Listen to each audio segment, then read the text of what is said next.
ऐसे ही हम civil affairs bureau से बाहर निकले, मैंने उसी पल उसे डिवोर्स दे दिया। मेरी एक्स वाइफ जोआना बिना पीछे देखे अपनी कार में बैठ गई। उसने तुरंत अपनी बेस्ट फ्रेंड को कॉल किया और खुशी से चहकते हुए बोली, गर्ल, आज मैं आखिरकार आजाद हो गई। अपने हस्बैंड को बाहर बुलाओ, आज रात मेरे साथ सुबह तक बार हॉप करेंगे, तब तक पियेंगे जब तक गिर न जाएं। लेकिन मुझे एक ऐसी राहत महसूस हुई जो पहले कभी नहीं हुई थी। मैंने साफ नीले आसमान की तरफ देखा और पहली बार मुझे लगा कि मैं भविष्य देख सकता हूँ। सुफू, हाय, तुम्हें तुम्हारी नई जिंदगी की बधाई। God level tycoon system bind हो चुका है। 100 मिलियन यूएन का न्यूबी फंड जमा कर दिया गया है। अचानक नोटिफिकेशन की आवाज गूंज उठी। मैं चौंक गया। क्या ऐसा हो सकता है कि मैं इतना खुश हूँ कि मुझे आवाजें सुनाई दे रही हैं? Beep beep. मेरा फोन वाइब्रेट हुआ। मैंने उसे निकाला, 100 मिलियन का बैलेंस देखा और मेरी आंखें चौड़ी हो गईं। हालांकि मेरा दिल शॉक और एक्साइटमेंट से तेजी से धड़क रहा था, फिर भी मैंने पब्लिक में अपना कंपोजर नहीं खोया। मैंने सोचा कि डी हाउस बाथ सेंटर जाकर अपनी बैड लक धो दूं। लेकिन जैसे ही मैं तीसरी मंजिल पर पहुंचा,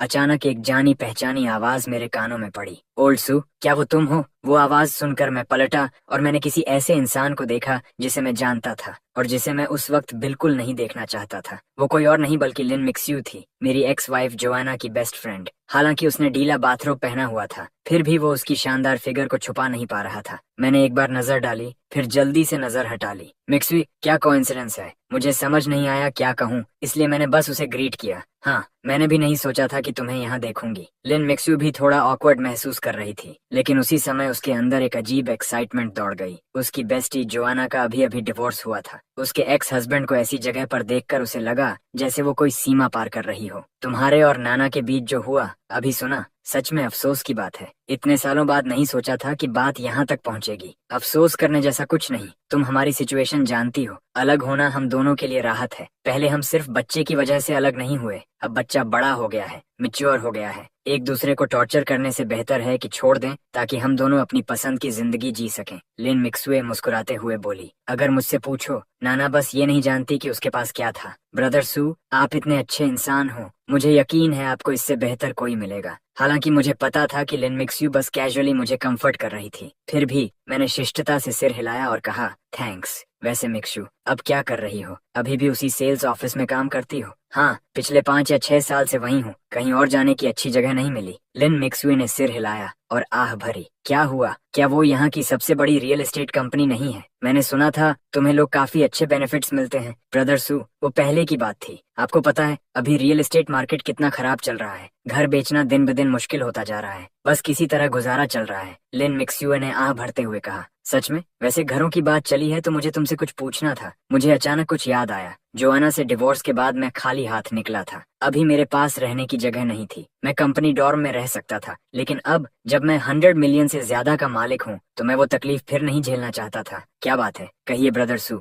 जितनी मदद कर सकती हूँ जरूर करूंगी। लिन मिक्स्यू मुस्कुराई और अपनी छाती थपथपाई। 2 हल्की धप की आवाजों ने मेरे दिल की धड़कन थोड़ी तेज कर दी। क्या तुम्हारे पास कोई फुली फर्निश्ड हाउस है जिसमें तुरंत शिफ्ट हुआ जा सके? मैंने पूछा। बिल्कुल है। ब्रदर सू, आपको घर चाहिए? मेरी बात सुनकर लिन मिक्स्यू अचानक उत्साहित हो गई। हाँ, तुम जानती हो जोआना और मैं अब अलग हो चुके हैं। जाहिर है मुझे रहने के लिए जगह चाहिए। मैंने बहुत सामान्य तरीके से कहा। बिल्कुल है ब्रदर सू, मैं अभी आपको दिखाने ले चलती हूँ। मेरी बात सुनते ही लिन मिक्स्यू अचानक सोना भूल गई, मेरा हाथ पकड़ा और बाहर की तरफ चल पड़ी। इतनी जल्दी किस बात की? मैंने अभी तक अपनी सर्विस भी इस्तेमाल नहीं की। घर ढूंढना पहले जरूरी है। घर सेटल होने के बाद वापस आ जाना। सर्विस यहीं रहेगी। आप यहाँ 1 मिनट रुकिए, मैं पहले जाकर अपने कपड़े बदल लूं। उसकी बात सुनकर मैंने सोचा और सच में बात सही थी। हालांकि अब मैं काफी अमीर था, लेकिन सड़क पर तो नहीं आने वाला था। घर खरीदना सिर्फ समय की बात थी। जब लिन मिक्स्यू इतनी उत्साह से मिली है तो जाकर देख लेने में क्या हर्ज है। मैं लॉबी में बैठ गया और इंतजार करने लगा। लिन मिक्स्यू पहले ही कपड़े बदलकर बाहर आ चुकी थी, एक साधारण वर्क यूनिफॉर्म, लेकिन किसी तरह लिन मिक्स्यू उसे अलग ही एहसास दे रही थी। मैंने गहरी सांस ली, अपने थोड़ा तेज धड़कते दिल को शांत करने की कोशिश की। तुम यहाँ कैसे आई? मैं टैक्सी से आई थी। और आप? लिन मिक्स्यू ने कहा और मुझे देखते हुए इधर उधर नजर दौड़ाई। जो बाइक से आया था, या फिर शायद हमें अलग अलग जाना चाहिए। वो मुझसे बात कर रही थी, आपके कंपनी के सामने खड़ी थी और मेरी नई खरीदी हुई T-Max 560 की तरफ चल पड़ी। ये आपकी बाइक है? लिन मिक्स्यू अपनी बात के बीच में ही अचानक रुक गई। उसने देखा कि मैं एक बेहद कूल मोटरसाइकिल की तरफ जा रहा हूँ और सच में उस पर बैठ गया। हाँ, अभी खरीदी है। मैंने बहुत सामान्य तरीके से जवाब दिया और हेलमेट पहन लिया। लिन मिक्स्यू खुद को रोके बिना उसे ध्यान से देखने लगी। ये तो बहुत कूल है। इस बाइक की कीमत कितनी है? हालांकि उसे मोटरसाइकिल्स की ज्यादा जानकारी प्यारी नहीं थी, लेकिन उसकी प्रीमियम फील बता रही थी कि ये बाइक बिल्कुल सस्ती नहीं थी। तभी मैं सोच ही रहा था कि क्या जवाब दूं। हे बडी, नाइस बाइक। नई T-Max 560 एक हार्ली मोटरसाइकिल गड़गड़ाहट के साथ हमारे पास आकर रुकी। राइडर ने हेलमेट उतारा और मुझे गर्मजोशी से ग्रीट किया। ये बाइक आसानी से नहीं मिलती, लगभग 780,000 की पड़ती है।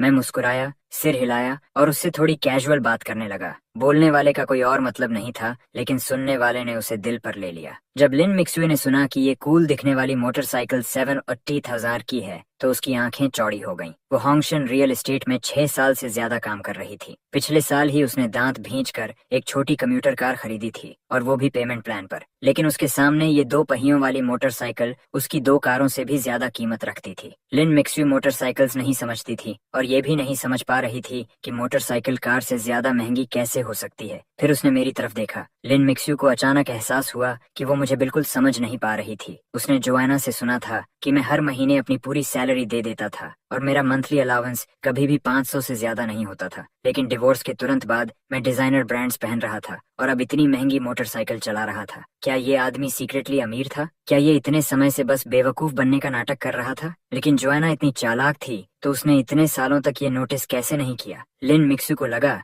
जैसे उसने कोई बहुत बड़ा सीक्रेट खोज लिया हो। ब्रदर सू, मैं आपकी मोटरसाइकिल पर आपके साथ चलूंगी। ठीक है, कैब लेना बहुत परेशानी है, ये उससे तेज है। आइए बैठिए। लिन मिक्सु की बात सुनकर मैंने ज्यादा नहीं सोचा। पीछे की सीट थपथपाई और उसे बैठने का इशारा किया। पीछे की सीट थपथपाई और उसे बैठने का इशारा किया। लिन मिक्सु मोटरसाइकिल के पीछे बैठ गई। मेरी पीठ की तरफ देखा, एक पल हिचकिचाई, हाथ बढ़ाए और धीरे से उन्हें मेरी कमर के चारों तरफ लपेट लिया। मैंने अपनी कमर पर मुलायम छोटे हाथों का एहसास किया और खुद को कांपने से रोक नहीं पाया। मैंने मन से सारे भटकाने वाले विचार हटाने की बहुत कोशिश की। ड्राइविंग पर ध्यान लगाया, ट्रैफिक में शामिल हुआ और सेल्स ऑफिस लॉबी पहुंच गया। लिन मिक्सुई तुरंत वर्क मोड में चली गई। इन्फॉर्मेशन की एक मोटी बुकलेट उठाई। उसे पलटते हुए उसने मुझसे पूछा, ब्रदर सू, आपको किस तरह का घर रेंट पर चाहिए? मैं ऐसी जगह ढूंढ रहा हूँ जिसमें फाइन डेकोरेशन हो, ऐसा घर जिसमें तुरंत शिफ्ट हुआ जा सके, लेकिन रेंट नहीं। अगर कुछ सही मिला तो मैं उसे सीधे खरीदना चाहता हूँ। मेरी बात सुनकर लिन मिक्सुई चौंक गई। उसे सच में उम्मीद नहीं थी कि ये ब्रदर सू, जिसने अभी अभी जोआना को डिवोर्स दिया है, अब घर खरीदने वाला है। लिन मिक्सु के हैरान चेहरे को देखकर मुझे अंदर से थोड़ा मजा आया और थोड़ा गर्व भी महसूस हुआ,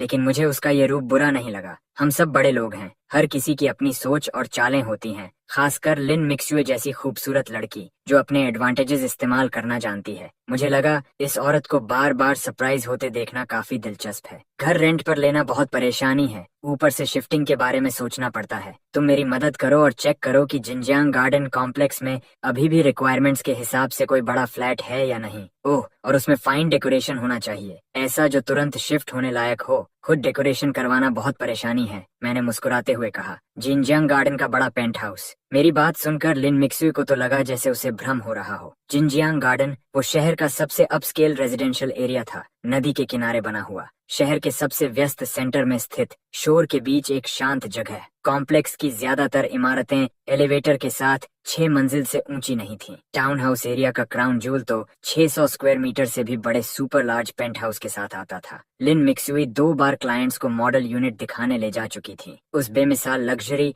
और शानो शौकत ने उसे हैरान कर दिया था, और उसके अंदर पागलपन की हद तक ईर्ष्या और लालच भर दिया था। और मैं, जो आमतौर पर बिल्कुल साधारण दिखता था, सच में जिनजियांग गार्डन का बड़ा पेंट हाउस खरीदना चाहता था। क्या मैं सपना देख रहा था? ब्रदर सू, आप मेरे साथ मजाक तो नहीं कर रहे? जिनजियांग गार्डन की कीमत लगभग 30,000 पर स्क्वायर मीटर है। सबसे छोटा बड़ा पेंट हाउस भी 200 स्क्वायर मीटर से ऊपर है। सिर्फ 200 स्क्वायर मीटर? थोड़ा छोटा है। मुझे याद है प्रमोशनल एड्स के दौरान सेंटर पीस यूनिट में 680 स्क्वायर मीटर का fully decorated luxury penthouse था। क्या वो अभी भी अवेलेबल है? ब्रदर सू, आप ये क्यों पूछ रहे हैं? लिन मिशु हकलाते हुए बोली। पूछ रहा हूँ मतलब खरीदना चाहता हूँ, वरना मजे के लिए पूछ रहा हूँ, मैंने हल्की मुस्कान के साथ कहा। यूनिट 6 और 1 पर पहुंचकर लिन मिशु ने घबराहट के साथ दरवाजा खोला और मुझे शू कवर्स दिए। हम सीधे अंदर चले गए। जैसे ही हम अंदर दाखिल हुए, मेन हॉल देखने से पहले ही सामने का विशाल फॉयर देखकर मैं खिंच गया। इसके मुकाबले में मेरा पुराना 106 स्क्वायर मीटर वाला छोटा 3 कमरों का घर किसी झुग्गी जैसा लग रहा था।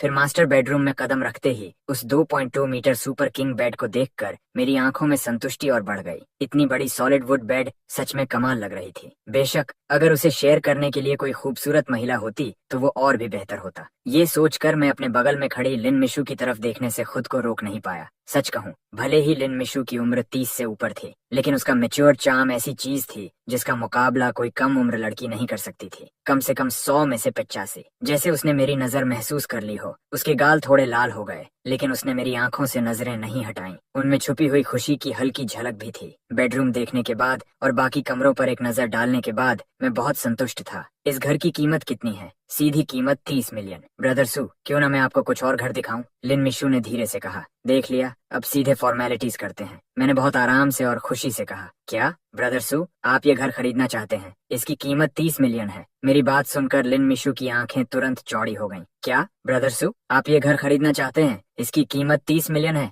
हाँ, मैं इस घर से बहुत संतुष्ट हूँ। कहीं ऐसा तो नहीं कि आप मुझे कहें कि मैं इसे खरीद नहीं सकता? मैंने आधे मजाक में कहा। बार बार लिन मिशू को अपने कारण शॉक्ड होते देखकर मेरे अंदर की टेढ़ी सेंस ऑफ ह्यूमर बहुत संतुष्ट हो रही थी। लिन मिशू ने मुश्किल से सिर हिलाया। वो मेरे साथ नीचे गई और प्रोसीजर की तैयारी करने लगी। पूरे रास्ते लिन मिशू खोई हुई सी थी। जब तक मैंने बैंक कार्ड निकालकर स्वाइप नहीं किया, तब तक जैसे उसे होश ही नहीं आया। जिंजंग गार्डन का क्राउन जूल 30 मिलियन की कीमत पर बिक गया। यहाँ तक कि सेल्स मैनेजर भी अलर्ट हो गया। सेल्स ऑफिस के सभी लोग लिन मिशू और मेरे आसपास इकट्ठा हो गए। मुझे बैंक कार्ड पीओएस मशीन में डालते, पासवर्ड एंटर करते और ट्रांजैक्शन सफल होते देखते रहे। पीओएस मशीन से लंबी रिसीप्ट निकलती देख कांग्रेचुलेशंस मिस्टर सू, जिंजंग गार्डन के सबसे डिस्टिंग्विश्ड ओनर बनने पर। उसके बाद मैनेजर ने सभी सेल्स स्टाफ के साथ मुझे गहरा झुककर सैल्यूट किया। ये सच में बिक गया? सामने का दृश्य देखकर लिन मिशू ने मुश्किल से निगलते हुए कहा। शाओलिन, मिस्टर सू हमारे सबसे डिस्टिंग्विश्ड ओनर हैं। अब से मिस्टर सू के साथ पूरी कोऑर्डिनेशन की जिम्मेदारी तुम्हारी है। मिस्टर सू जो भी रिक्वेस्ट करें उसे बिना किसी शर्त के पूरा किया जाना चाहिए, समझी? मैनेजर मेरे पास आया और लिन मिशू से सख्ती से बोला। मैनेजर माँ की बातों के मतलब को सुनकर, खासकर उस अनकंडीशनली फुलफिल्ड को, लिन जैसे कुछ सोच बैठी। उसके गाल लाल हो गए और उसने सिर हिलाया। होंगशुन इंपीरियल रेजिडेंस से बाहर निकलकर इस बार मोटरसाइकिल के पीछे बैठी लिन ने अपनी बाहें मेरी कमर के चारों तरफ लपेट लीं। बाइक चलने के बाद वो एक पल हिचकिचाई, फिर धीरे से अपना शरीर मेरी पीठ से सटा लिया। मैं राइडिंग पर ध्यान दे रहा था, तभी अचानक मुझे अपनी पीठ के दोनों तरफ एक गर्म और मुलायम एहसास हुआ। इससे मैंने हैंडल बार्स को और कसकर पकड़ लिया। अच्छी बात यह थी कि हाई एंड मोटरसाइकिल का बैलेंस बहुत शानदार था, नहीं तो शायद एक्सीडेंट हो जाता। पीछे की सीट पर बैठी लिन मिशू का दिल बहुत तेज धड़क रहा था। कई बार उसने सीधा बैठने की कोशिश की, लेकिन जिंजंग गार्डन के उस 6800 square foot ultra luxury flat के बारे में सोचकर वो ऐसा नहीं कर पाई। आखिर में उसने बस अपना सिर मेरी पीठ पर टिका दिया। हाई क्वालिटी मोटरसाइकिल जैकेट से आती हल्की लेदर की खुशबू को सांसों में भरते हुए उसे लगभग नशा सा महसूस होने लगा। इन टाइम डिपार्टमेंट स्टोर, शहर का सबसे बड़ा और सबसे अपस्केल मॉल। कुछ घंटे पहले ही मैं यहाँ अपने लिए नया वार्डरोब खरीदने आया था और 200 ग्रैंड से ज्यादा खर्च कर चुका था। कभी सोचा भी नहीं था कि इतनी जल्दी फिर वापस आ जाऊंगा। पहले के दिनों में ऐसी जगहों पर मैं साल में मुश्किल से 2 बार आता था। हम दोनों साथ साथ मॉल के अंदर चले गए। पूरे रास्ते मुझे दूसरे मर्दों की ईर्ष्या और जलन भरी नजरें महसूस हुईं। हम सीधे चौथी मंजिल पर गए। लिन मिशू के सुझाव पर मैंने 4 सेट्स हाई एंड बेडिंग खरीदे और कुछ दूसरी डेली नेसेसिटीज भी ले लीं और 100 ग्रैंड फिर उड़ गए। मुझे बिना पलक झपकाए शॉपिंग करते देखकर लिन मिशू की आंखें और चमकने लगीं और उसका शरीर और नरम महसूस होने लगा। उसके बगल में खड़ा वो परिचित आदमी अब उसे और भी प्रभावशाली लग रहा था। अनजाना, रहस्यमयी, उसके अंदर उसे जानने की एक तीव्र इच्छा जगा रहा था। 100 ग्रैंड से ज्यादा कीमत वाले बेडिंग कई बड़े बैग्स में भर गए। स्टोर ने स्वाभाविक रूप से डोर स्टेप डिलीवरी सर्विस दी। कार्ड स्वाइप करने और एड्रेस छोड़ने के बाद मैंने उसकी चिंता छोड़ दी और लिन को लेकर दूसरी मंजिल पर चला गया। यहाँ कई हाई एंड लग्जरी स्टोर्स थीं। मैं सीधे एक खास ब्रांड बुटीक के अंदर चला गया। तभी लिन कमरे में भरे हैंडबैग्स और क्लोथ्स को लालसा भरी नजरों से देख रही थी। मैंने कैजुअली शेल्फ से एक वुमेन्स हैंडबैग उठा लिया। हेलो सर, ये हमारे ब्रांड का लेटेस्ट सीजन वुमेन्स हैंडबैग है। ये आपकी कंपेनियन की स्टाइल से परफेक्टली मैच करता है। इसकी कीमत 28,000 युएन है। मैंने कैजुअली कहा, चार्ज इट। फिर सेल्स असिस्टेंट से हैंडबैग लिया और कैजुअली लिन मिशू को पकड़ा दिया। ये तुम्हारे लिए है। लिन हैरानी में जम गई। तुम पूरे दिन मेरा साथ देती रही हो, तुम भी काफी थक गई होगी। बस एक छोटा सा गिफ्ट है। मैंने उसका हाथ थपथपाया और मुस्कुराते हुए कहा, थैंक यू ब्रदर सू। लिन खुशी से भर गई। शुक्रिया कहने के बाद उसने हैंडबैग को बार बार देखा। जितना देखती उतना ही पसंद करती गई। उसी समय अचानक एक थोड़ी तीखी महिला आवाज गूंजी, मिशू, तुम इसके साथ यहाँ क्यों हो? ना, लिन मिशू ने सिर उठाया और जोआना को स्टोर के एंट्रेंस पर खड़ा देखा। उसने कभी उम्मीद नहीं की थी कि वो यहाँ दिखाई देगी, और उसके साथ एक आदमी भी था। लिन उसे भी जानती थी। वो जोआना का फर्स्ट लव माँ जिंदोंग था। हम चारों एक दूसरे को देखते रहे। माहौल तुरंत ठंडा हो गया। स्टोर के एंट्रेंस पर मैं, लिन मिशू, मेरी एक्स वाइफ जोआना और माँ जिंदोंग एक दूसरे को देख रहे थे। पूरे 10 सेकंड्स की चुप्पी के बाद आखिर जोआना खुद को रोक नहीं पाई और सबसे पहले बोली, सुफु हाय, तुम्हें क्या हो गया है? तुम मिशू के साथ क्यों हो? जोआना की आवाज आरोपों से भरी हुई थी और उसका चेहरा बेहद खराब लग रहा था, क्योंकि उसने नोटिस किया कि लिन मिशू के हाथ में साफ तौर पर एक ब्रांड का हैंडबैग था। स्टाइल देखकर लग रहा था कि वो इसी साल का लेटेस्ट मॉडल था। हालांकि लिन उसकी बेस्ट फ्रेंड थी, लेकिन चाहे काम हो या जिंदगी, जोआना हमेशा उससे सीक्रेटली मुकाबला करना पसंद करती थी। उस नए हैंडबैग की कीमत कम से कम 20 या 30 हजार थी। इससे अचानक उसे लगा कि माँ जिंदोंग ने अभी जो उसके लिए 6,000 से ज्यादा का बैग खरीदा था, वो अब उतना खास नहीं लग रहा था। जो बात उसके लिए और भी मुश्किल थी वो ये कि अभी अभी उसने मुझसे डिवोर्स लिया था और अब मैं उसकी बेस्ट फ्रेंड के साथ लग्जरी स्टोर में शॉपिंग कर रहा था। इससे उसका खून खौल उठा। जोआना के आरोप सुनकर मैंने ठंडे चेहरे के साथ उसे और उसके बगल वाले आदमी को देखा और सपाट आवाज में कहा, जोआना, क्या तुम भूल गई कि हमारा डिवोर्स हो चुका है? मैं किसके साथ हूँ, उसे तुम्हारा क्या लेना देना?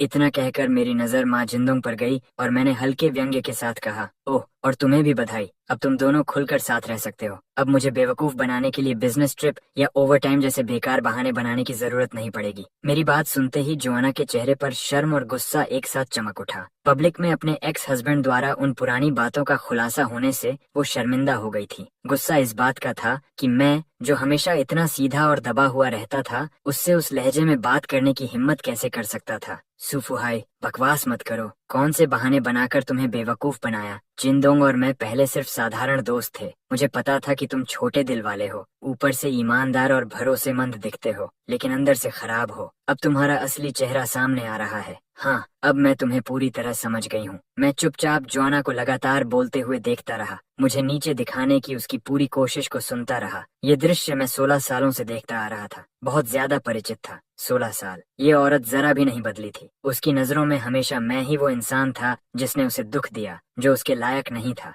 जब भी उसे मौका मिलता वो मुझे नीचे दिखाती, मुझे पूरी तरह बेकार साबित कर देती। अगर मैं अंदर से मजबूत नहीं होता तो शायद बहुत पहले ही उसके कारण खुद पर शक करने लगता। जोआना के सब कुछ बोल लेने के बाद मैंने कहा, तुम दोनों के बीच आखिर रिश्ता क्या है? इसकी मुझे कोई सफाई देने की जरूरत नहीं। और तुम मेरे बारे में क्या सोचती हो, मुझे उससे भी कोई फर्क नहीं पड़ता। मुझे काम है, मैं जा रहा हूँ, तुम दोनों जारी रखो। इतना कहने के बाद मैं सीधे स्टोर से बाहर चल पड़ा। मेरा ठंडा और उदासीन चेहरा देखकर जोआना का गुस्सा बढ़ता ही गया। पता नहीं क्यों, जबकि हमारा डिवोर्स हो चुका था, जबकि उसे वैसे ही सारे एसेट्स मिल चुके थे जैसा वो चाहती थी, फिर भी मेरे चेहरे पर वो भाव देखकर वो अपने गुस्से को रोक नहीं पाई। उसकी नजरों में पूरी तरह बेकार आदमी। आखिर उसे इग्नोर करने की हिम्मत कैसे कर सकता था? उसे किस बात पर गर्व था? उसने सोचा था कि माँ जिंदोंग के साथ उसे देखकर मुझे पछतावा होगा, मुझे जलन होगी, मैं पागल हो जाऊंगा। लेकिन उसने ऐसा कुछ भी नहीं देखा। और ऊपर से मैं पहले से ही दूसरी औरत के साथ शॉपिंग कर रहा था, और वो कोई आम औरत नहीं, उसकी बेस्ट फ्रेंड थी। जैसे ही मैं उसके पास से गुजरा,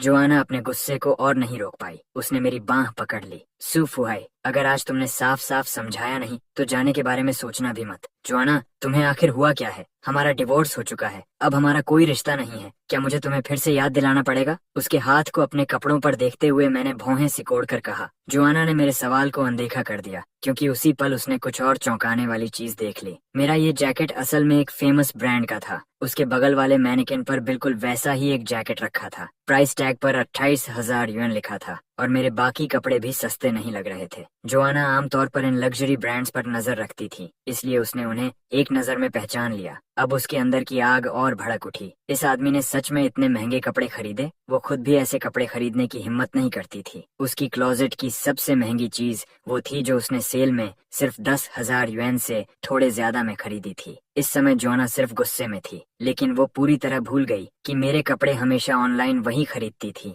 वो सस्ते बार्गेन वाले कपड़े। उनमें से शायद ही कोई 100 युएन से ऊपर का होता था। ओह सच में? सुफुहाई, तुम्हारी हिम्मत तो देखो। तुमने मुझसे इतना महंगा आउटफिट छुपा कर रखा, पैसे कहाँ से आए? क्या तुमने मुझसे छुपाए थे? कितना पैसा छुपा रखा है? इस समय जोआना की आंखें पूरी तरह खुली हुई थीं, जब वो मुझे घूर रही थी। वो लगभग अपना नियंत्रण खो चुकी थी। तो तुम्हारे लिए डिजाइनर क्लोथ्स पहनना और हजारों की मेकअप सेट्स इस्तेमाल करना ठीक है, लेकिन मैं सिर्फ कुछ दर्जन युआन के सस्ते कपड़े पहनूं? और जोआना, मैं तुम्हें एक बार फिर याद दिला दूं, हमारा डिवोर्स हो चुका है। मैं कौन से कपड़े खरीदता हूँ और किसके साथ रहता हूँ, उससे तुम्हारा क्या लेना देना? क्या तुम्हें नहीं लगता कि तुम अपनी हद पार कर रही हो? मैंने पीछे मुड़कर लिन मिशुए की तरफ देखा, जो वहाँ थोड़ी असमंजस में खड़ी थी। मेरे होठों के कोने पर हल्की मुस्कान उभरी। फिर मैंने उसे हाथ से इशारा किया, उसे अपने पास आने का संकेत दिया। इस समय लिन मिशुए सच में बहुत उलझन में थी। अपनी बेस्ट फ्रेंड द्वारा अपने एक्स हस्बैंड के साथ पकड़ी जाना और उससे अभी अभी गिफ्ट लेना, वो पहले से ही अपराध बोध महसूस कर रही थी। वो सोच रही थी कि जोआना को ये सब कैसे समझाए,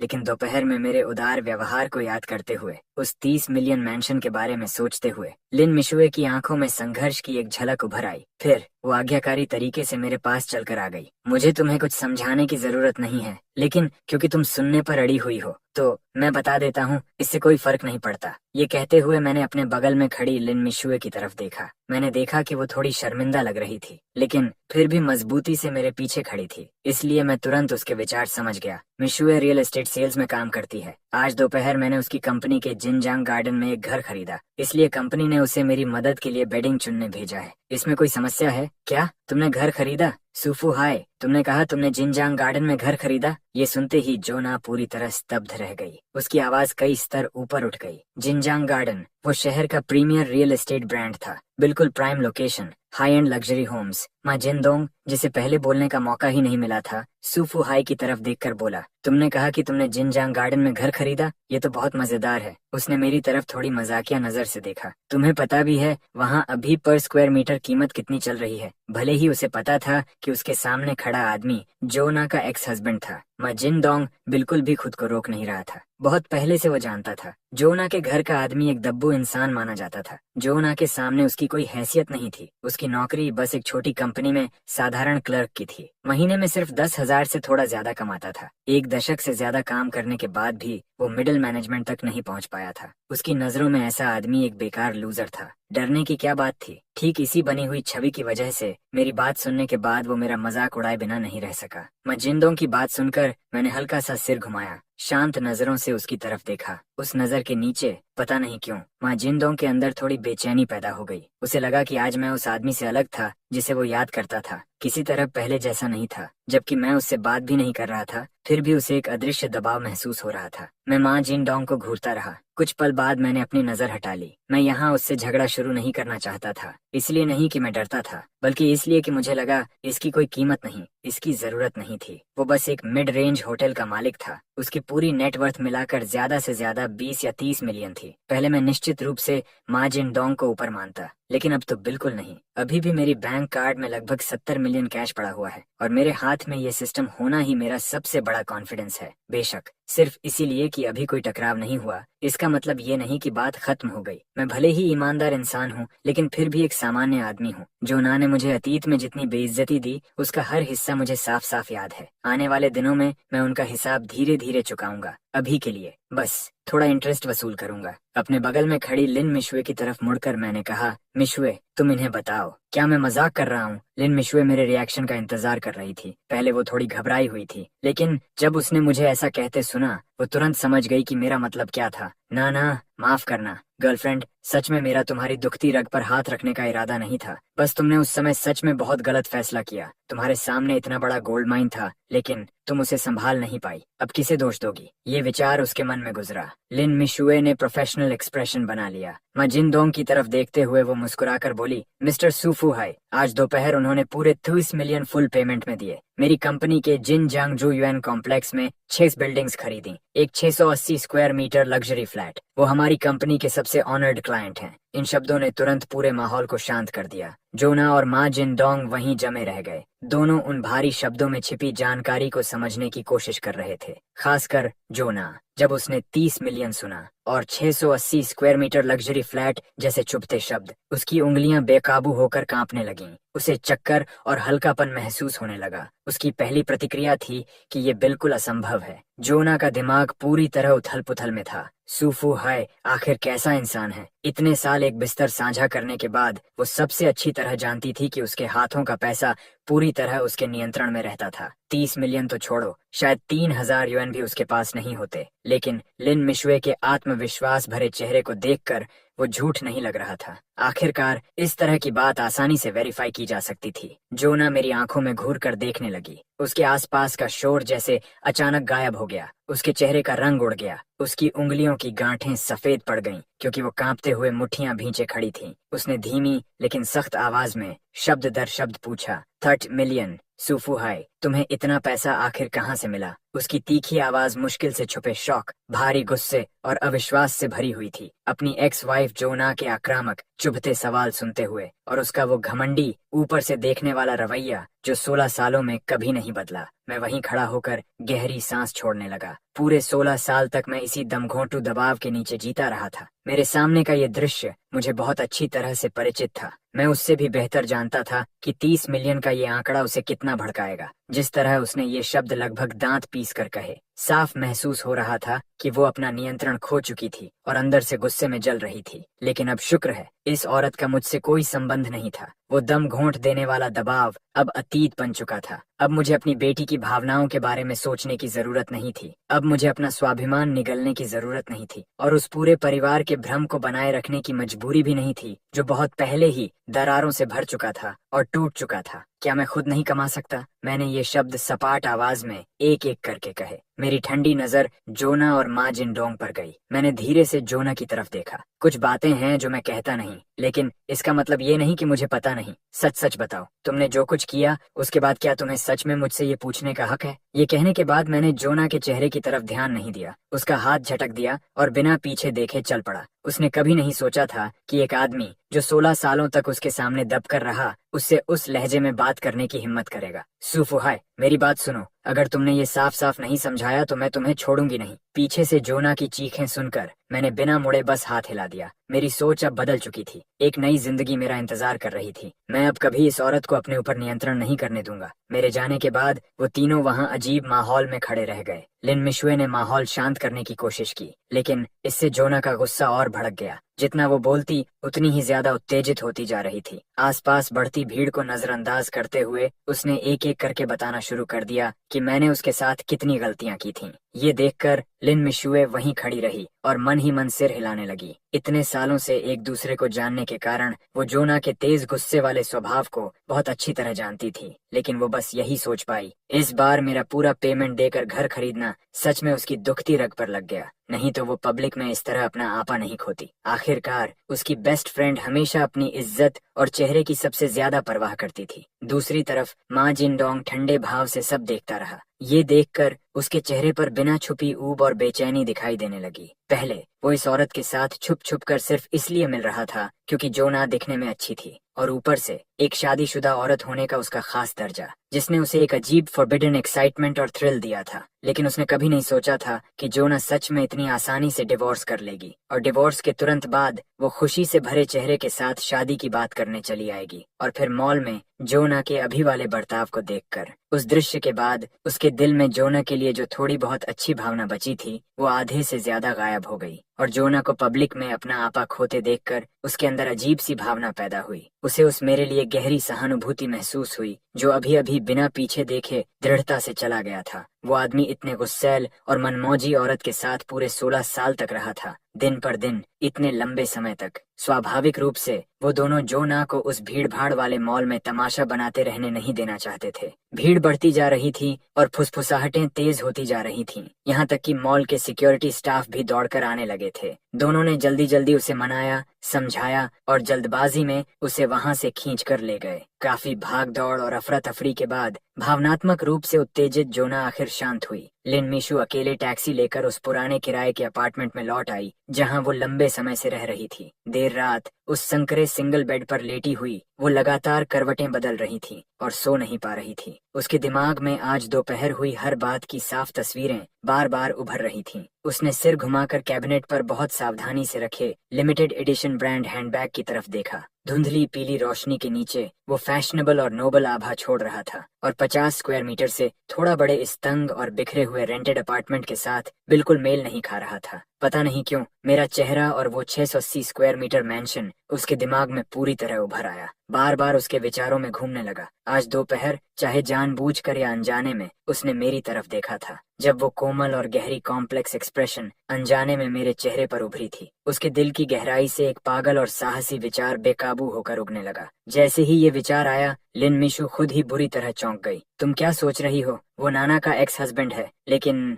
वो मैंशन सच में बहुत सुंदर है। नहीं, बिल्कुल नाना को धोखा नहीं दे सकती। लिन मिशु, खुद को देखो। तुम शहर में 10 साल से ज्यादा संघर्ष कर रही हो, अभी तक अपना घर भी नहीं है। क्या ये असफलता नहीं है? वैसे भी अब उनका डिवोर्स हो चुका है, तुम्हें चिंता किस बात की है? मौका तुम्हारे सामने है, इसे खो दिया तो पछताओगी। उसके दिमाग के दोनों विचार लगातार एक दूसरे को खींच रहे थे। अंदरूनी संघर्ष के कुछ समय बाद लिन मिशु ने आखिर लंबी सांस छोड़ी। उसकी नजर फिर कैबिनेट पर रखे हैंडबैग पर जा टिकी। उस बैग में जैसे कोई जादू था जिसने उसे अपना फोन उठाने और मेरा नंबर ढूंढने के लिए मजबूर कर दिया। उसने डायल बटन दबा दिया। कॉल कनेक्ट होने के बाद मैंने लापरवाह मुस्कान के साथ जवाब दिया। साफ महसूस हो रहा था कि इस बात ने मुझ पर बिल्कुल असर नहीं डाला। ब्रदर सू, आप सच में बहुत बड़े दिल वाले और समझदार इंसान हो। नाना कभी कभी बहुत जिद्दी हो जाती है। वो हमेशा सिर्फ अपने बारे में सोचती है, दूसरे लोगों की भावनाओं की परवाह नहीं करती। कभी कभी उसे आपके साथ ऐसा व्यवहार करते देखकर मुझे बहुत बुरा लगता है। कोई बात नहीं ब्रदर सू, अगर नाना फिर कभी आपके साथ ऐसा व्यवहार करे तो मैं उसकी तरफ से आपसे बात करूंगी। ये कहने के बाद लिन मिशु थोड़ा शर्मा गई। अपनी बेस्ट फ्रेंड की पीठ पीछे इस तरह बातें करना ऐसा नहीं था कि उसने पहले कभी नहीं किया था, लेकिन अपनी बेस्ट फ्रेंड के एक्स हस्बैंड से ये कहना पहली बार था। और उसने बुरा लगता है जैसे शब्द भी इस्तेमाल किए जो कुछ ज्यादा करीब लग रहे थे। उसने धीरे से अपनी शर्ट का किनारा पकड़ लिया, आंखें झुका लीं। उसका दिमाग उलझा हुआ था, दिल बेकाबू होकर धड़क रहा था। वो सोच रही थी कि ब्रदर सू इस बारे में क्या सोचेंगे। दूसरी तरफ मैं अपने नए घर के सोफा पर आराम से लेटा हुआ था और फोन के किनारे को उंगलियों से छू रहा था। लिन मिशु की बातें सुनकर मैं एक पल के लिए रुक गया। मुझे उम्मीद नहीं थी कि वो ये बात उठाएगी, लेकिन आज दोपहर मेरे साथ उसके व्यवहार के बारे में सोचकर मुझे ज्यादा हैरानी भी नहीं हुई। जैसा कहते हैं, एक जैसे लोग एक साथ रहते हैं। लिन मिशु इतने सालों तक मेरी एक्स वाइफ जोना की इतनी करीबी दोस्त रही, तो उनके असली स्वभाव भी एक जैसे ही होने थे। स्वाभाविक रूप से उनमें बहुत सी समानताएं थीं। दोनों ही ऐसी औरतें थीं जो दिखावे और भौतिक चीजों के पीछे भागती थीं। फर्क सिर्फ इतना था कि मेरी एक्स वाइफ जो ना ज्यादा सीधी थी, जबकि लिन मिशु खुद को छुपाने और पेश करने में ज्यादा माहिर थी। सीधे शब्दों में कहूँ तो लिन मिशु ऐसी औरत थी जिसे चालाक कहा जा सकता था।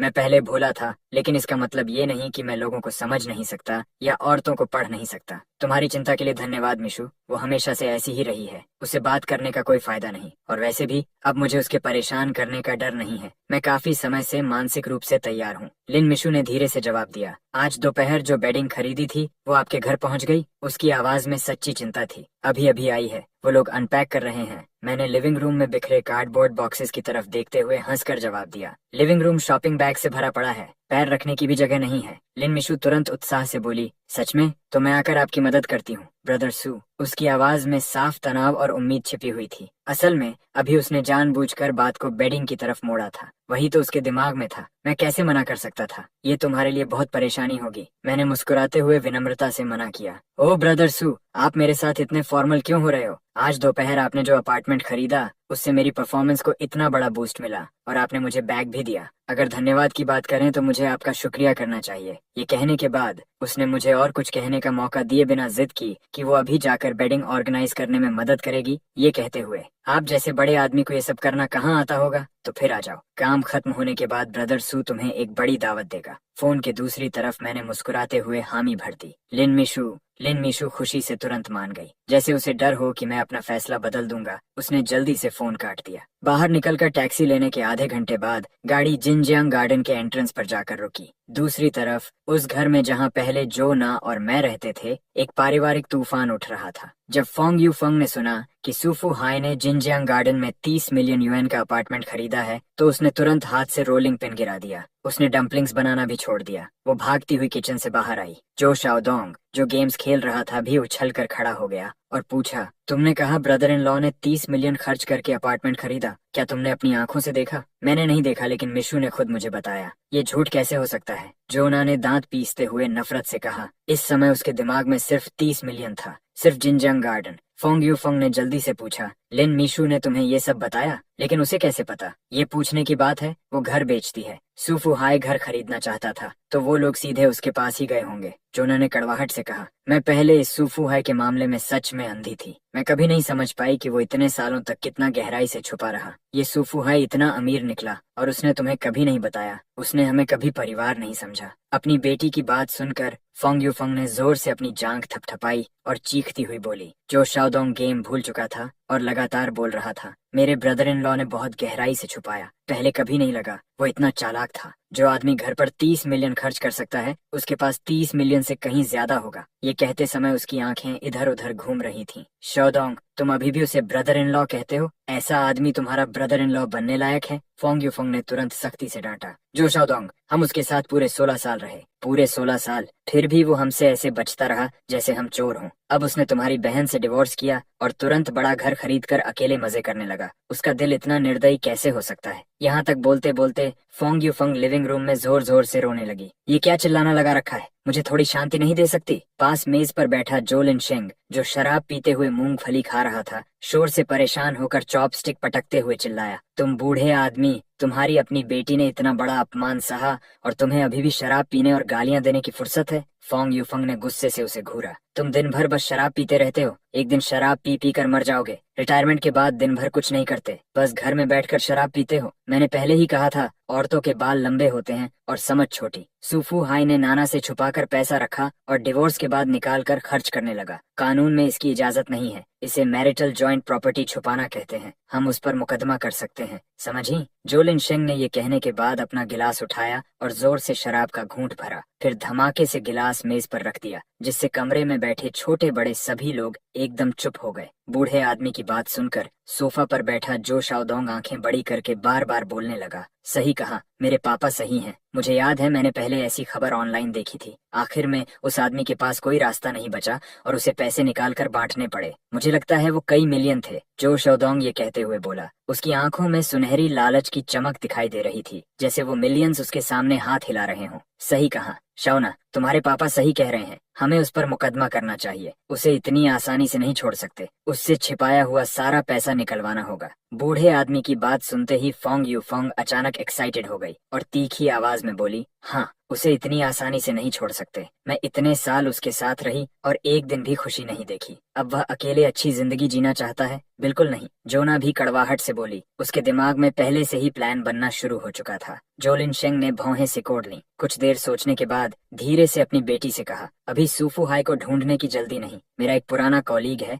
जिसने बाद में जुडिशियल एग्जाम पास किया था और अब लॉ फर्म में लॉयर है। मैं उसे कल कॉल करूंगा, फिर तुम जाकर उससे मिलना। अच्छे से डिस्कस करना कि इस मामले को कैसे हैंडल करना है। जोना कड़वाहट से बोली, ठीक है, मैं कल लॉयर से मिलूंगी। पहले इस मामले को समझूंगी। वह सूफू हाई सोचता है कि अकेले अच्छी जिंदगी जी लेगा। बिल्कुल नहीं, यह मामला अभी खत्म नहीं हुआ। फोंग यूफोंग को अचानक कुछ याद आया और उसने जल्दी से पूछा, वैसे छोटी बहन, तुमने अभी कहा था कि मॉल के किसी बड़े स्टोर में सूफू हाई और लिन मिशुए से मिली थी। तुम सूफू हाई और लिन मिशुए से मिली थी। क्या सूफू हाई उसके साथ हाउस नहीं खरीद रहा था? फिर वह मॉल में शॉपिंग क्यों कर रहा था? जोना ने भौहें सिकोड़ ली। वह इम्पेशेंट होकर बोली, अभी तो बताया था ना, हाउस खरीदने के बाद उसे बेड लिनेंस चाहिए थे और मिशुए की कंपनी ने उसे साथ जाने को कहा था ताकि चुनने में मदद कर सके। फोंग यूफोंग अब भी कन्विंस्ड नहीं लग रही थी। उसने शक से पूछा, लेकिन बेड लिनेंस खरीदने के लिए उस ब्रांड स्टोर में क्यों जाएंगे? वह ब्रांड स्टोर बेड लिनेंस बेचता भी नहीं है ना? जोना अचानक रुक गई। माँ, अब जब आपने कहा तो ये थोड़ा अजीब लग रहा है। जब सूफू हाई बाहर आया था तो सिर से पैर तक डिजाइनर क्लोथ्स पहने हुए था और मिशुए के हाथ में उस ब्रांड का हैंड बैग था। मैंने वह बैग स्टोर में देखा था। उसकी कीमत 20,000 युएन से ज्यादा थी। जोना की आंखें जेलसी से भरी थीं। वह उस बैग को काफी समय से देख रही थी, लेकिन खरीद नहीं पाई थी। कहीं वो दोनों साथ तो नहीं है? फंग यूफंग ने भौहें सिकोड़कर धीरे से अंदाजा लगाया। फंग यूफंग की बात सुनते ही जोना तुरंत भड़क गई। वह गुस्से में बोली, माँ, आप क्या कह रही हो? मिशुए मेरी सबसे अच्छी दोस्त है। वह ऐसा कैसे कर सकती है? तुम कभी नहीं जानती। अब तुम दोनों का डिवोर्स हो चुका है और सू फुहाई के पास अचानक इतना पैसा आ गया। लिन मिशुए खुद को रोक नहीं पाएगी। उसकी सीधी सादी एक्टिंग से धोखा मत खाना। मैं बता रही हूँ, वह बहुत चालाक है। शायद तुम उससे ज्यादा स्मार्ट नहीं हो। फंग यूफंग थोड़ी देर रुकी। अपनी बेटी का चेहरा डार्क होते देखकर उसे पता चल गया कि उसकी बात असर कर गई है। फिर वह बोली, और देखो वह हमेशा कैसे कपड़े पहनती है, हर बार इतने टाइट कपड़े, कौन आदमी ऐसे कपड़ों का विरोध कर पाएगा। अपनी माँ की बात सुनकर जोना एक साथ एंग्शियस और फ्यूरियस हो गई। उसकी उंगलियां इतनी कस गई थीं कि सफेद पड़ गईं। उसके सीने में सुन्नपन फैलने लगा। वह खुद को रोक नहीं पाई और अपनी खींची हुई शर्ट हेम की तरफ देखने लगी। उसे वह समय याद आया जब वह और सुफुहाई अभी मैरिड थे। उसने कभी उसे छूने की कोशिश तक नहीं की। उसने कई बार लाल आंखों से उससे पूछा भी था कि क्या उसे वह डिस्गस्टिंग लगती है। हर बार सुफुहाई जल्दी जल्दी हाथ हिलाकर मना कर देता था, लेकिन जोना के दिल में हमेशा यही लगता था कि वह उससे घृणा करता है। कंपैरिजन खुशी का चोर होता है। हर बार लिन मिशुए के साथ रहने पर जोना उसकी इम्प्रेसिव एसेट्स से जेलस हो जाती थी, लेकिन जब भी वह अपनी जेलसी दिखाती, लिन मिशुए उसके करीब झुककर कड़वे चेहरे से शिकायत करती कि वह जोना की स्लिम फिगर से जेलस है। कहती कि उसका फिगर परफेक्ट है, सुंदर भी, और बाहर जाने पर क्लोथ्स के साथ मैच करना भी आसान, खुद की तरह नहीं जिसके लिए सब इनकन्वीनियंट था और कपड़े खरीदना भी मुश्किल। हर बार लिन मिशुए ऐसा कहती तो जोना को थोड़ा बैलेंस महसूस होता, लगता कि वह पूरी तरह बेकार नहीं है। और सुफुहाई की डिस्गस्ट, वह बस अंधा था, उसका टेस्ट ही खराब था। लेकिन अब अपनी माँ फंग युफंग की बातें सुनने के बाद जोना के दिल में अचानक एक थकावट सी उठी। आज वह सुफुहाई के साथ बहस में इतनी उलझी हुई थी। अब जब उसने पीछे मुड़कर सोचा,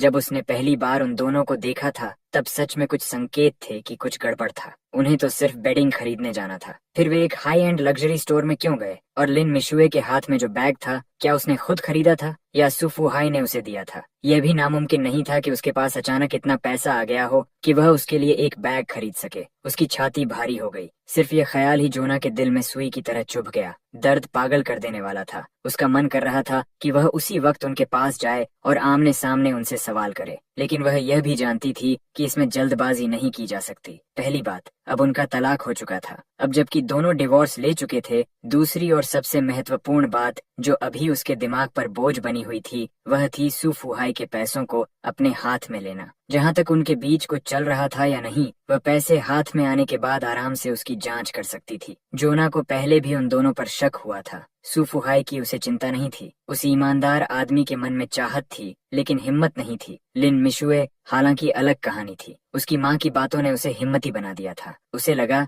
कि कहीं लिन मिशुए ने सुफुहाई पर नजर तो नहीं जमा ली। जोना ने मन ही मन सोचा। उसके दिल की गहराई से जलन की एक लहर उठी। उसका दिमाग अपने आप तस्वीरें बनाने लगा, लेकिन उसे यह नहीं पता था कि जिस चीज से वह डर रही थी, वही इस वक्त चुपचाप जिनजियांग गार्डन की बिल्डिंग 6 के सबसे शानदार लोकेशन पर हो रही थी। उस शानदार 680 स्क्वायर मीटर मैंशन के अंदर लिन मिशुए झुककर मेरे लिए बिस्तर लगाने में मेहनत कर रही थी। हालांकि डिलीवरी कंपनी सेटअप की जिम्मेदार थी, लेकिन लिन मिशुए ने कहा कि वर्कर्स काफी सावधान और ठीक से काम नहीं कर रहे थे और उसने अपने अधिकार से उन्हें वापस भेज दिया। उसने सिर्फ उन्हें लिविंग रूम का पैकेजिंग वेस्ट ले जाने दिया, फिर बाकी बेडिंग अपने पास रख ली और खुद काम में लग गई। कुछ देर तक इधर उधर कोशिश करने के बाद उसने कई बार डुवे को कवर में डालने की कोशिश की, लेकिन सफल नहीं हुई और झुंझलाकर मुझे आवाज लगाई, अरे ओल्ड सू, इधर आकर मेरी मदद करो। तुम्हारे मास्टर बेडरूम की शीट्स और डुवे कवर बहुत बड़े हैं, मैं इसे अकेले नहीं कर सकती। वह कई बार झुककर कोशिश कर चुकी थी, लेकिन डुवे को सही तरह से नहीं लगा पाई, इसलिए उसके पास ऊंची आवाज में मुझे मदद के लिए बुलाने के अलावा कोई रास्ता नहीं था।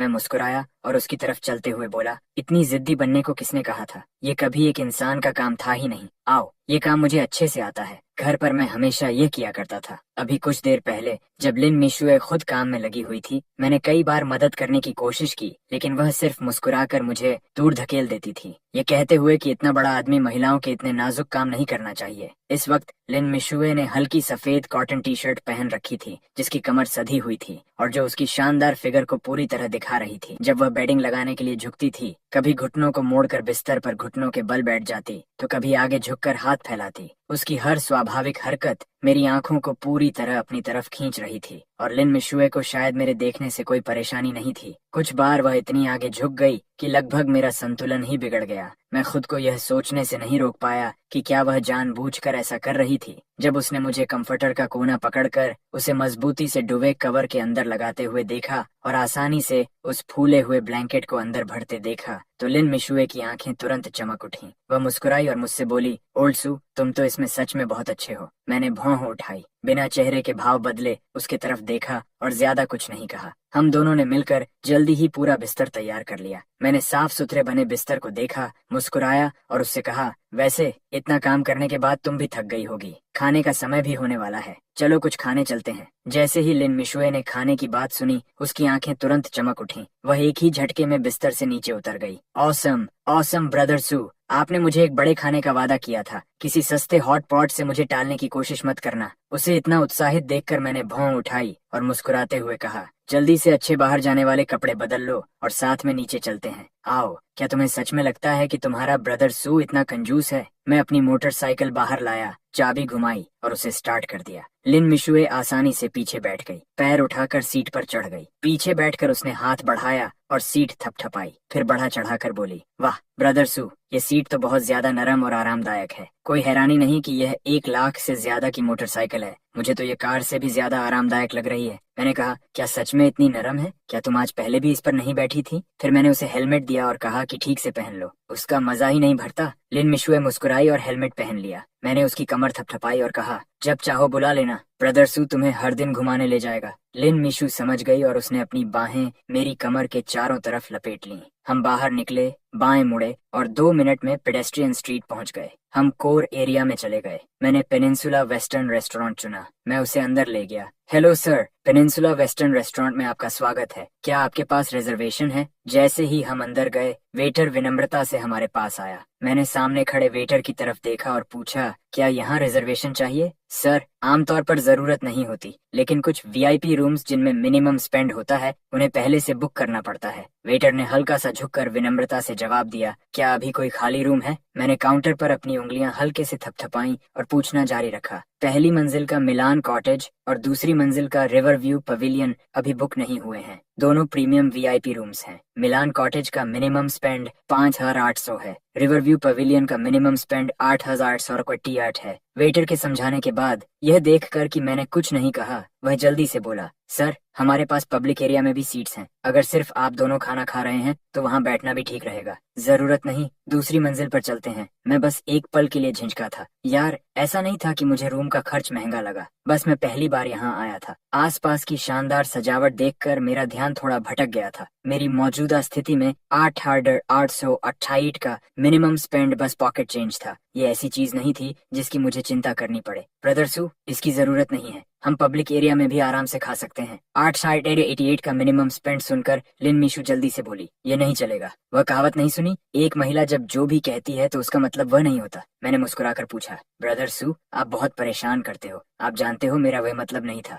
लिन मिशु ने नखरे से कहा, ठीक है, फैसला हो गया, हमें ऊपर ले चलो। मैंने ऐसे लहजे में कहा जिसमें बहस की कोई गुंजाइश नहीं थी। जी सर और मैडम, कृपया मेरे साथ आइए, सर्वर ने विनम्रता से कहा। जहाँ तक अभी दोनों के बीच हुई छेड़छाड़ की बात थी, ऐसा था जैसे उन्होंने कुछ देखा ही नहीं। ब्रदर सू, ये जगह बहुत खूबसूरत है, यहाँ का माहौल कितना अच्छा है। मैंने हमारे सामने प्राइवेट रूम को देखा। मेरी आंखों में संतुष्टि थी। हालांकि इसे प्राइवेट रूम कहा जाता था, लेकिन इसका लेआउट आधा खुला था। अंदर का हिस्सा सुंदर तरीके से सजाया गया डाइनिंग स्पेस था, जिसमें प्रैक्टिकल टेबल्स और चेयर्स थे जो गर्म और प्राकृतिक लकड़ी के स्टाइल में थे। टेरेस का दरवाजा खोलने के बाद बाहर एक छोटा व्यूइंग टेरेस था जो अलग अलग ऊंचाई वाली हरियाली, फूलों और पेड़ों से घिरा हुआ था। टेरेस के बीच में एक टेबल थी जो सिर्फ 2 लोगों के आमने सामने बैठने लायक थी। उसका क्रीमी व्हाइट रंग आसपास के फूलों और पौधों के साथ बिल्कुल मेल खा रहा था। ऐसा महसूस हो रहा था जैसे किसी शांत और गुप्त गार्डन में बैठे हों। टेरेस के सामने विशाल जीन रिवर था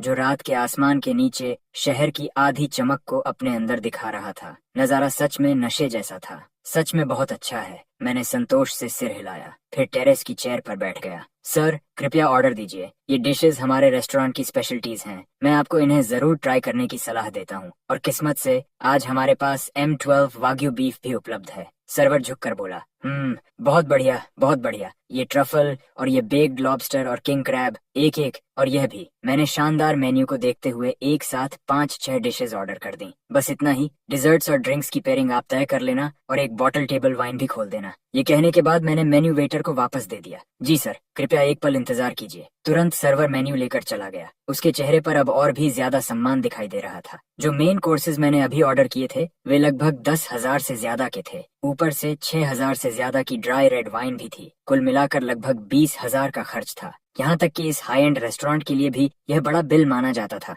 ब्रदर सू, क्या ये बहुत ज्यादा नहीं है? क्या हम खाना बर्बाद नहीं कर रहे? लिन की आंखें उम्मीद और उत्साह से भरी हुई थीं। कोई बात नहीं, बस स्वाद अच्छा होना चाहिए, मैंने हाथ हिलाते हुए बड़े अंदाज में कहा। इससे लिन मिशु का दिल फिर से धड़क उठा। डिशेज एक के बाद एक आने लगी। वे बहुत स्वादिष्ट दिख रही थीं। लिन बार बार हैरानी से बोल उठी। मुझे भी भूख लगने लगी। आह, ये लॉबस्टर मीट कितना नरम है। ये वाग्यू बीफ भी कमाल का स्वादिष्ट है। मैं तो लगभग अपनी जीभ ही निगल सकती हूँ। मैं आरामदायक और हल्की रोशनी वाले प्राइवेट डाइनिंग रूम में बैठा था। लिन को बिना अपनी इमेज की परवाह किए दिल खोलकर खाते हुए देख रहा था। मैंने भी खुद को नहीं रोका। मेरी आंखों में आराम भरी मुस्कान थी। मैं भी सामने रखे ताज़ा और स्वादिष्ट खाने का पूरा मजा ले रहा था। हम खाते रहे, पीते रहे और आराम से बातें करते रहे। खाना शुरू से आखिर तक लगभग 1 घंटे चला। जब हम पूरी तरह पेट भरकर संतुष्ट हो गए, मैंने वेटर को बिल के लिए बुलाया। इस खाने का कुल खर्च 23,000 से ज्यादा था। मुझे बिना पलक झपकाए कार्ड स्वाइप करके भुगतान करते देखकर लिन मिशु का दिल फिर से बेकाबू होकर धड़क उठा। उसे लगा कि इस पल मुझ में एक ऐसी चाम और रहस्य था जिसे शब्दों में बताया नहीं जा सकता। क्या यह अभी भी वही सुफुहाई था जिसे वह पहले जानती थी? क्या ऐसा हो सकता है कि उसके अंदर कोई बेहद अमीर सेकंड जनरेशन की आत्मा आ गई हो? लिन ने मन ही मन सोचा। वापस जाते समय रात की ठंडी हवा हमारे चारों तरफ फैली हुई थी। हवा हमारे कानों के पास सीटी बजाते हुए गुजर रही थी। मेरी मोटरसाइकिल के पीछे बैठी लिन, उसके हाथ हल्के से मेरी कमर के चारों तरफ लिपट गए, पहले से भी ज्यादा कसकर मुझसे सट गए। मैंने उससे पूछा, इतनी रात हो गई है, तुम अपने घर वापस जाओगी या आज रात मेरे यहाँ रुककर कल सीधे काम पर चली जाओगी? रास्ते में मैंने यूं ही पूछ लिया। ब्रदर सू, मेरा घर काफी दूर है। अकेले वापस जाना भी सुविधाजनक नहीं है। रात में चलना भी सुरक्षित नहीं है। उधर की सड़कें भी अच्छी नहीं हैं। अगर आपको बुरा न लगे तो क्या मैं आज रात आपके यहाँ रुक सकती हूँ ताकि मैंशन में रहने का अनुभव भी कर सकूं? लिन ने छेड़ते हुए कहा। हाँ हाँ ठीक है, तो फिर घर चलते हैं। उसकी बात सुनकर मैं जोर से हंसा और कहा। जब हम वापस उस रोशन और विशाल घर पहुंचे, गर्म पीली रोशनी उस पर पड़ रही थी। मैंने ऊपर देखा और गेस्ट बेडरूम के दरवाजे के पास खड़ी लिन को देखा। उसके पैर वहीं रुके हुए थे। वह हिल नहीं रही थी, लेकिन उसकी आंखें मेरे बेडरूम के बड़े बिस्तर की तरफ लालसा से देख रही थीं। उसका चेहरा देखकर मेरी आंखों में समझदारी भरी मुस्कान आ गई। मैं खुद को हंसने से रोक नहीं पाया। फिर मुस्कुराते हुए उससे कहा, मिशु, इस बेडरूम का बिस्तर बहुत बड़ा है। मैं अकेले सोता हूँ, इसकी आदत नहीं है। रात शांति से बीत गई। मुलायम कंबलों ने गर्माहट से हमें ढक लिया। अगले दिन सूरज काफी ऊपर चढ़ चुका था। मैं धीरे धीरे ताजगी महसूस करते हुए उठा। लिन को फिर से मुझसे चिपकते देखकर मैंने हाथ बढ़ाकर उसके कंधे पकड़ लिए और गंभीरता से कहा, इतना पास मत आया करो, लोग हमारे रिश्ते को गलत समझ सकते हैं। ये अच्छा नहीं है। लिन चौंक गई। मेरी आंखों में देखते ही वह तुरंत समझ गई। अब से मैं ज्यादा सावधान रहूंगी ब्रदर सू। उसने मुस्कुराते हुए स्वाभाविक तरीके से सिर हिलाकर कहा, चलो मैं तुम्हें एक कार दिलाता हूँ। मुझे भी एक खरीदनी है। हर दिन मोटरसाइकिल चलाना व्यावहारिक नहीं है। कभी कभी मजे के लिए ठीक है, लेकिन काम पर आने जाने के लिए बहुत असुविधाजनक है। आप अभी भी काम कर रहे हो? बाथरूम में मुंह धोती हुई लिन ने पूछा। उसकी आवाज थोड़ी दब गई थी। हाँ, नौकरी नहीं छोड़ सकता। कई सालों से कर रहा हूँ। सहकर्मियों से लगाव हो गया है। ऑफिस के उन सहकर्मियों को याद करके मैं हल्का सा हंस पड़ा। ओल्ड सू, आप कौन सी कार खरीदने वाले हो? लिन ने उत्सुकता से पूछा। एक लग्जरी सेडान, एक खास ब्रांड की। मैंने बिना झिझक कहा। जब मैं गरीब था, मैं हमेशा इस कार का सपना देखता था। अब जब मेरे पास पैसा है तो मैं वह सपना पूरा करना चाहता हूँ। और मेरा क्या? लिन ने उत्सुकता से पूछा। एक मिड साइज सेडान, मैंने कहा। वह क्यों? लिन ने पूछा। क्योंकि वह जो ना की कार से एक साइज बड़ी है। मैं हंस पड़ा। ओल्ड सू, आप बहुत मजाकिया हो। लिन हंसने लगी। दोनों कपड़े पहनते हुए आराम से बातें करते रहे और बाहर निकल गए। क्योंकि उन्हें कार खरीदनी थी, उन्होंने मोटरसाइकिल नहीं ली। दरवाजे पर टैक्सी बुलाकर वे सीधे शहर के सबसे बड़े ईस्ट सबर्ब ऑटो मार्केट पहुंच गए। वे सीधे टारगेट ब्रांड के 4S स्टोर में गए। उसने लिन के लिए लगभग 400,000 युआन की कार कैश में खरीदी, इंश्योरेंस का भुगतान किया और लाइसेंस प्लेट रजिस्ट्रेशन डीलर पर छोड़ दिया। इसके बाद दोनों दूसरे ब्रांड के 4S स्टोर गए। इस बार थोड़ा ज्यादा समय लगा। मैंने सीधे स्टोर की इकलौती टॉप स्पेक काली लग्जरी सेडान खरीद ली। यहाँ तक कि स्टोर मैनेजर भी बाहर आ गया। वह खुद पेपर वर्क संभालने आया। पूरी कैश ऑन रोड कीमत लगभग 4 मिलियन युएन थी। लिन ने एक बार फिर मेरी मजबूत और विशाल दौलत को अपनी आंखों से देखा। फर्स्ट क्लास प्लेन कैबिन जैसी विशाल और आरामदायक पिछली सीट पर बैठकर मैंने संतोष की सांस छोड़ी। फिर आराम से कहा, अब इसे कहते हैं जिंदगी जीना। सामने की सीट पर बैठी लिन ने भी संतुष्टि की सांस छोड़ी। हाँ, पैसा सच में बहुत अच्छी चीज है, मैंने शांत स्वर में कहा। मैंने पूछा, तुम कार चला सकती हो? हाँ, चला सकती हूँ। ऐसा नहीं है कि आप मेरी छोटी कार में पहले नहीं बैठे। मैं 10 साल से ज्यादा अनुभव वाली वेटरन ड्राइवर हूँ। मेरी ड्राइविंग स्किल्स बिल्कुल स्टेडी और रिलायबल हैं। लिन ने गर्व से अपनी ठुड्डी उठाकर कहा।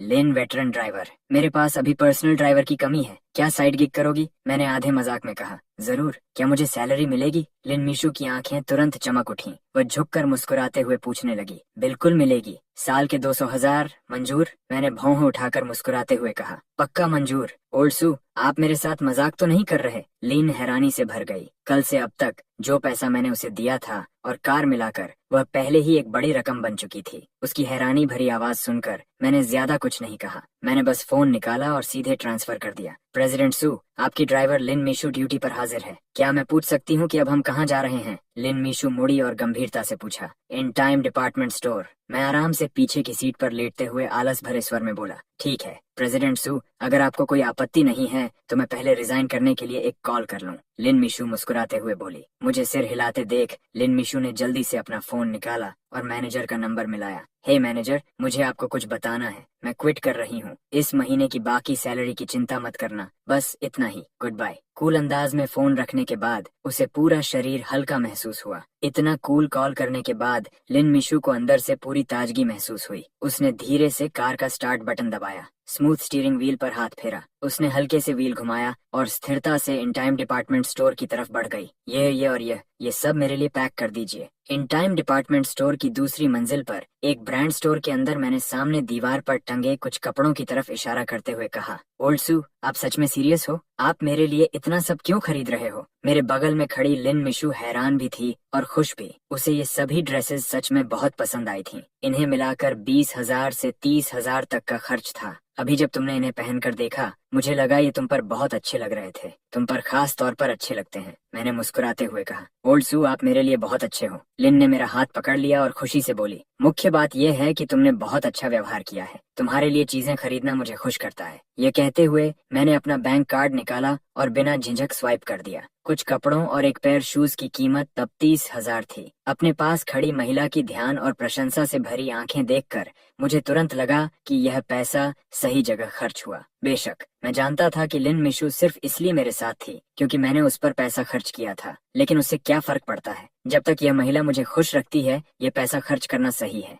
जहाँ तक सच्ची भावनाओं की बात है, 16 साल की शादी ने उन्हें बहुत पहले खत्म कर दिया था। मिशू, तुम्हारी पसंद मुझसे बेहतर है। रैन रैन के लिए भी कुछ चुन दो, चिंता मत करो। ओल्ड सू वादा करता है कि रैन रैन को सबसे खूबसूरत छोटी प्रिंसेस बनाएगा। बस मुझे रैन रैन की क्लोथिंग साइज बता दो, लिन मिशू ने पूरे आत्मविश्वास से कहा। मैंने हल्की सी आवाज निकाली। मैंने चिंगशू की तरफ देखा और धीरे से सिर हिलाया। मेरी बेटी सूरान की क्लोथिंग साइजेस, मैंने लिन मिशू को साफ और सटीक तरीके से बताया। इतने सालों की दोस्ती में लिन मिशू की कपड़ों की पसंद मुझे हमेशा भरोसेमंद लगी थी। जोना को भी सजना संवरना और ट्रेंड्स का पीछा करना पसंद था, लेकिन लिन मिशू के मुकाबले उसकी एस्थेटिक और टेस्ट बहुत पीछे थी। लिन मिशू अच्छी तरह जानती थी कि मेरा परिवार अमीर है और सूरान मेरे दिल का सबसे कीमती खजाना थी, इसलिए स्वाभाविक रूप से वह मेरी बेटी के कपड़ों की कीमत को लेकर कंजूसी नहीं करती। उसने पूरी तरह सूरान की कॉलेज स्टूडेंट वाली पहचान को ध्यान में रखा। ध्यान से 2 कैजुअल आउटफिट्स और 2 फॉर्मल आउटफिट्स चुने। चेकआउट पर फिर से कई दसियों हजार खर्च हुए। मैंने बिना पलक झपकाए सीधे भुगतान कर दिया।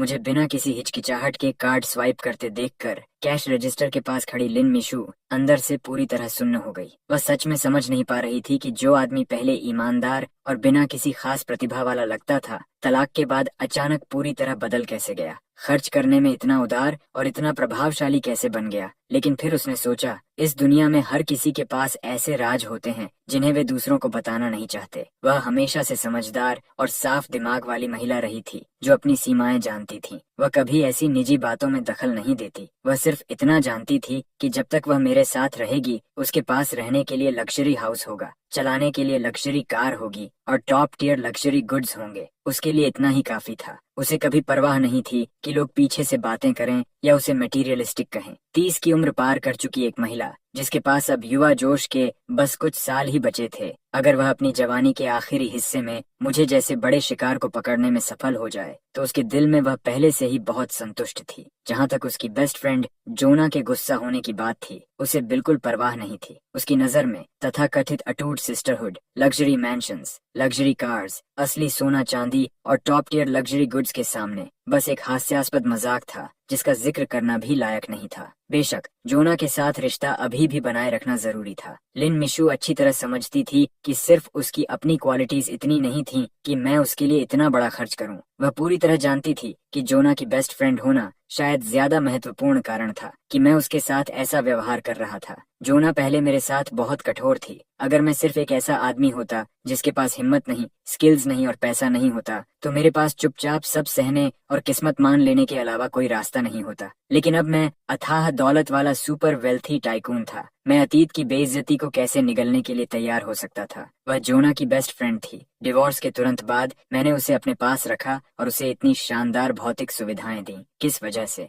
जवाब साफ था, जोना से बदला लेने के लिए। यह आदमी बस जोना को पछताना चाहता था। पछताना कि उसने अपने पास मौजूद चीज को पहचान नहीं पाई। पछताना कि उसने उसके साथ हर गलत काम किया। उसे अपना काम अच्छी तरह करना था। यही मेरे साथ रहने की उसकी सबसे बड़ी कीमत थी। लिन को बिल्कुल शक नहीं था कि मेरी क्षमता और अपार ताकत के साथ ऐसा बिल्कुल नहीं हो सकता कि मेरी जिंदगी में सिर्फ वही एक महिला हो। जब आदमी अमीर होते हैं तो बिगड़ जाते हैं। सालों में उसने ऐसे उदाहरण बहुत देखे थे। आजकल की लड़कियां उनकी पीढ़ी से कहीं ज्यादा पागल थीं, ज्यादा खुली हुई, कुछ भी कहने और कुछ भी करने की हिम्मत रखने वाली। मेरी हैसियत के साथ अगर मैं चाहता तो वे पागलों की तरह खुद मेरे ऊपर टूट पड़ती। उन कॉलेजन से भरी युवा लड़कियों के सामने लिन मिशु दिल से जानती थी कि उसका एकमात्र फायदा जोना की बेस्ट फ्रेंड होना था। उसे इस एडवांटेज का पूरा फायदा उठाना था। वह दिल से एक जंगली महिला थी। चाहे मैं उसके साथ खिलौने जैसा व्यवहार करूं, फिर भी वह मेरी सबसे पसंदीदा बनना चाहती थी, सिर्फ इसलिए ताकि उसे वे सारी भौतिक चीजें आसानी से मिल जाएं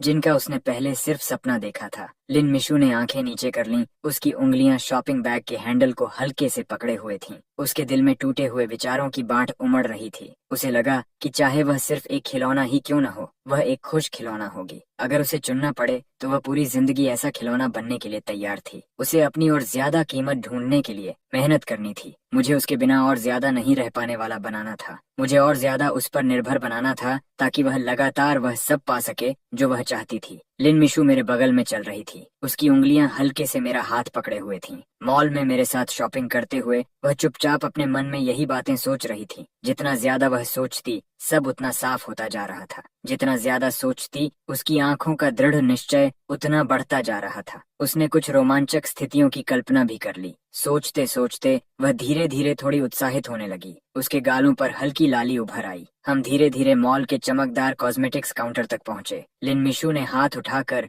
ग्लास डिस्प्ले केस में रखे एक नाजुक गर्ल सीरीज सेट बॉक्स की तरफ इशारा करके कहा, ओल्सू, इस ब्रांड का सेट इस साल का नया प्रोडक्ट है। ये गर्ल सीरीज से है। रैन रैन के लिए एक खरीद लो। लड़कियों को कॉस्मेटिक्स की जरूरत होती है। उसे ये जरूर पसंद आएगा। मैंने उसकी तरफ देखा और सेट बॉक्स की कीमत पर नजर डाली। उस पर 29,000 युएन लिखा हुआ था। हालांकि मुझे समझ नहीं आया कि कॉस्मेटिक्स का एक सेट इतना महंगा क्यों था, लेकिन क्योंकि यह मेरी बेटी के लिए था, इसलिए मैंने बिना झिझक हाथ हिलाया और सीधे खरीद लिया। फिर मुस्कुराते हुए उससे कहा कि वह अपने लिए भी कोई सूटेबल सीरीज चुन ले। लिन मिशु ने यह सुना। उसकी आंखें तुरंत चमक उठीं। उसने हाथ उठाकर डिस्प्ले पर रखे दूसरे high and mature women series set की तरफ इशारा किया और ठीक है कहकर जवाब दिया। सेल्स असिस्टेंट से नाजुक बैग लेने के बाद, ओल्सू, आज रात मैं तुम्हें अच्छा समय दिखाऊंगी। उसने होंठ मेरे कान के पास लाकर धीरे से फुसफुसाया। मैंने सिर हिलाया। मैं कुछ कहने ही वाला था कि अचानक मेरी जेब में रखा फोन तेजी से बजने लगा। मैंने अपनी जेब में हाथ डाला और फोन बाहर निकाला। स्क्रीन पर एक लोकल नंबर रेंज दिखाई दे रही थी। उसके बाद कई सारे 8s थे। एक नजर डालते ही पता चल जाता था कि मालिक कोई असाधारण स्टेटस वाला इंसान था। मैंने आंसर बटन दबाया। मैंने उसे अपने कान से लगाया। मैंने मुंह खोला और पूछा, हेलो, कौन बोल रहे हैं? दूसरी तरफ वाले आदमी ने अपना परिचय दिया। वह आईसीबीसी की क्लोथिंग ब्रांच का ब्रांच मैनेजर ली चांगलिन था। फोन पर उस आदमी का परिचय सुनते हुए मैंने अपनी भौहें उठाईं। मैंने मुंह खोलकर पूछा, डायरेक्टर ली, मैं आपके लिए क्या कर सकता हूँ? ली चांगलिन मुस्कुराते हुए बोला, आज सुबह शहर की जोंगदाओ लॉ फर्म ने कॉल किया था। वे आपके बैंक अकाउंट इन्फॉर्मेशन की जांच करवाना चाहते थे, लेकिन हमने पहले ही मना कर दिया। आप हमारे बैंक के वीआईपी डिपॉजिटर हैं। आपकी जानकारी को लेकर हमारे पास सख्त कॉन्फिडेंशियलिटी रूल्स हैं। ये सुनकर मैं थोड़ा चौंक गया। एक पल के लिए मुझे समझ नहीं आया कोई लॉ फर्म मेरी बैंक इन्फॉर्मेशन क्यों जांचना चाहेगी, लेकिन मैंने फिर भी सहज रूप से फोन पर धन्यवाद कहा। उसके बाद ली चंगलिन ने कहा कि कुछ बातें वह मुझसे आमने सामने करना चाहता है। उसने मुझे साथ में लंच करने का निमंत्रण दिया। वह होस्ट होगा। कुछ पल सोचने के बाद मैंने आसानी से हामी भर दी। मैं बहुत अच्छी तरह जानता था कि यह पैसा सिस्टम से आया है। जहाँ तक सिस्टम की क्षमताओं की बात है, मैंने हमेशा बिना किसी शक के उन पर भरोसा किया है। अगर मैं फंड्स के सोर्स को भी नहीं संभाल सकता तो मैं सिस्टम द्वारा दिए गए इस शक्तिशाली बूस्ट के लायक नहीं हूँ। मैं सिर्फ यह जानने को उत्सुक था कि लॉ फर्म मेरी जांच क्यों कर रही थी, और मुझे यह भी लगा कि बैंक मैनेजर जानने लायक इंसान है। इसलिए मैंने लिन मिक्सू से कहा, आज के लिए यहीं रुकते हैं, पहले सामान घर रख देते हैं, दोपहर में मुझे एक लंच बैंक्वेट में जाना है। ये सुनकर लिन मिक्सवे ने आज्ञाकारी तरीके से सिर हिलाया और मन ही मन आज की कमाई का हिसाब लगाने लगी। उसका दिल खुशी, उत्साह और संतोष से भरा हुआ था। याजू फुजू का सबसे मशहूर हाई एंड प्राइवेट किचन है। जिनजियांग रिवर शहर में एक लेक आइलैंड से होकर गुजरती है। ये मेंबरशिप सिस्टम पर चलता है। रिजर्वेशन पहले से करना पड़ता है। प्रति व्यक्ति मिनिमम खर्च 20,000 युएन से ऊपर है। ये पूरी तरह हाई एंड कंजम्पशन वेन्यू है। मैंने पहले सिर्फ इसके बारे में सुना था। हालांकि मैं यहाँ 16 साल से रह रहा हूँ, लेकिन मैं पहले कभी वहाँ नहीं गया था। अब सोचता हूँ ये पहली बार है। लिन मिक्सू लग्जरी कार चलाकर मुझे लेक आइलैंड तक जाने वाले छोटे डॉक तक लेकर गई, जहाँ एक स्टाफ मेंबर मेरी पहचान जांचने के लिए इंतजार कर रहा था। उन्होंने विनम्रता से मुझे एक प्राइवेट छोटी फेरी पर आमंत्रित किया। मैंने उसकी बांह थपथपाई और कहा, इस बार बिजनेस के लिए है, अगली बार मैं तुम्हें खास तौर पर यहाँ खाना खिलाने लाऊंगा। मैंने सुना है यहाँ के हेरी क्रैब्स बहुत अच्छे हैं। ये भी सही समय है कि मुझे ऑफिस जाकर अपना पर्सनल सामान लेना है और सुबह खरीदी हुई चीजें घर पर रखनी है। लिन मिक्सू मुस्कुराते हुए बोली, ठीक है, तैयार रहना, कल हम साथ में कैपिटल चलेंगे और देखेंगे। फिर मैंने उससे कहा, मैं पहले वापस जाकर तैयारी करूंगा, अगर तुम्हें किसी चीज की जरूरत हो तो मुझे बता देना। लिन मिक्सू ने कहा। मैंने सिर हिलाया, मुड़ा और फेरी पर चढ़ गया। नदी के किनारे का दृश्य बहुत सुंदर था, लेकिन मेरा मन उसकी तारीफ करने का नहीं था। मैं लगातार यही सोच रहा था कि कौन मेरी जांच करवाने की कोशिश कर रहा था। मैं थोड़ा बेचैन महसूस कर रहा था।